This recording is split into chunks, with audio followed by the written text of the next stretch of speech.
പൗലോസ് തൻ്റെ ലേഖനങ്ങളിൽ, പൗലോസ് എന്ന് പറഞ്ഞാൽ പരിശുദ്ധാത്മാവ് തന്നെ പറയുകയാണ്, കർത്താവായ യേശുവിലുള്ള വിശ്വാസത്തെയും സഹോദരന്മാരോടുള്ള സ്നേഹത്തെയും കുറിച്ച് ഞാൻ കേട്ടു.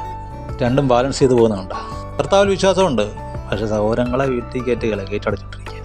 അങ്ങനെയല്ല, സഹോദരങ്ങളെല്ലാം ഞങ്ങൾ കയറ്റും, കൂട്ടായ്മയുണ്ട്, പക്ഷെ പ്രാർത്ഥിക്കാനോ ഉപവസിക്കാനോ വചനം ധ്യാനിക്കാനോ നേരമില്ല. അതുമല്ല, ഇത് രണ്ടും ബാലൻസ് ചെയ്ത് കൊണ്ടുപോകണം.